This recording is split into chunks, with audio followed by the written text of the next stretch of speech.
सवाल अब हर दर्शक के मन में है कि क्या रूही अपने पूरे परिवार को इस खौफनाक शैतानी गुड़िया के कहर से बचा पाएगी, या इस बार दादी उसकी पहली शिकार बन जाएंगी।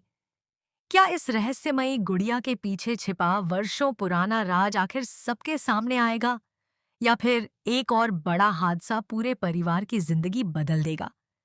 दंगल टीवी के मन सुंदर के नए प्रोमो में डर, रहस्य और सस्पेंस से भरे ऐसे ही कई हैरान कर देने वाले पल देखने को मिलते हैं।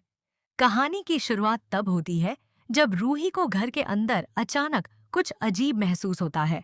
माहौल डरावना हो जाता है और उसकी नज़र सीढ़ियों पर बैठी एक रहस्यमयी गुड़िया पर पड़ती है, जिसकी डरावनी आंखें मानो सीधे उसी को घूर रही हों। तभी बिना किसी के छुए घर का विशाल झूमर अपने आप तेजी से हिलने लगता है। रूही समझ जाती है कि कोई बहुत बड़ा अनर्थ होने वाला है। सबसे बड़ा खतरा यह होता है कि उसी झूमर के ठीक नीचे दादी खड़ी होती हैं और उन्हें आने वाले संकट का बिल्कुल भी अंदाजा नहीं होता। रूही बिना एक पल गंवाए अपनी जान की परवाह किए बिना पूरी ताकत से दादी की ओर दौड़ती है और झूमर गिरने से ठीक पहले उन्हें धक्का देकर बचाने की कोशिश करती है।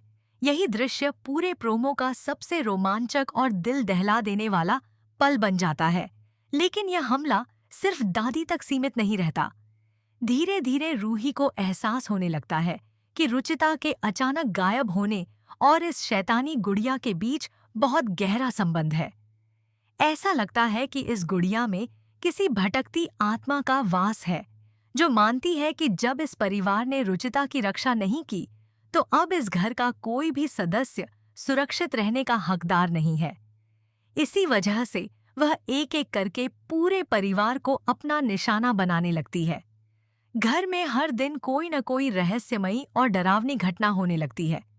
दादी को बचाने के बाद रूही सबको समझाने की कोशिश करती है कि यह कोई साधारण हादसा नहीं बल्कि किसी बुरी शक्ति का खेल है। लेकिन शुरुआत में कोई उसकी बात पर विश्वास नहीं करता। कोई इसे उसका भ्रम कहता है तो कोई महज एक संयोग मानकर टाल देता है। हालांकि रूही हार नहीं मानती और सच का पता लगाने की ठान लेती है।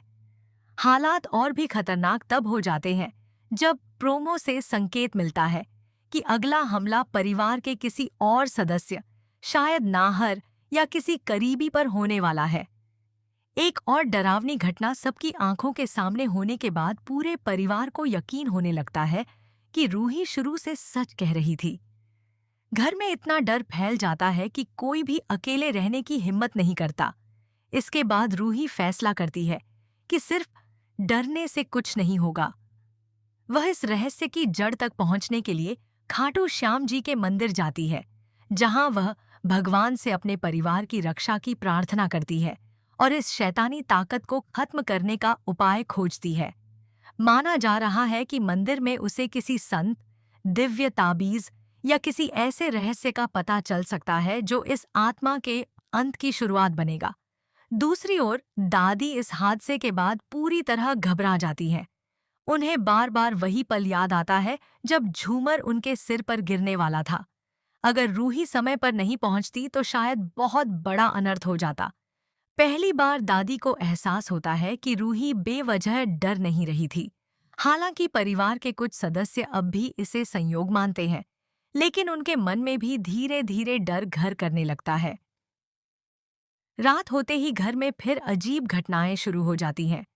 कभी दरवाजे अपने आप खुल जाते हैं, कभी गलियारों में किसी के चलने की आवाज सुनाई देती है और कई बार ऐसा महसूस होता है जैसे कोई अदृश्य साया पूरे घर में घूम रहा हो। सबसे हैरानी की बात यह होती है कि जब भी कोई उस रहस्यमयी गुड़िया को पकड़ने की कोशिश करता है, वह अगले ही पल किसी दूसरी जगह दिखाई देती है। अब रूही रुचिता के कमरे की तलाशी लेने का फैसला करती है, जहां उसे कुछ ऐसे सुराग मिलने की उम्मीद होती है जो अब तक किसी की नज़र से छिपे हुए थे। हो सकता है उसे कोई पुरानी तस्वीर, डायरी या ऐसा सामान मिले जिससे यह खुलासा हो कि इस शैतानी गुड़िया का असली रहस्य क्या है और वह इस परिवार से बदला क्यों लेना चाहती है। जैसे जैसे रूही सच के करीब पहुंचती है, वैसे वैसे नए नए रहस्य सामने आने लगते हैं। उसे महसूस होने लगता है कि यह शैतानी ताकत उसकी हर गतिविधि पर नजर रख रही है। जहां भी वह जाती है, उसे बार बार ऐसा लगता है जैसे कोई उसका पीछा कर रहा हो। कई बार वही डरावनी गुड़िया अचानक उसके सामने दिखाई देती है और अगले ही पल गायब हो जाती है। अब यह लड़ाई सिर्फ परिवार की नहीं, बल्कि खुद रूही की जिंदगी की भी बन चुकी होती है। इसी दौरान नाहर भी रूही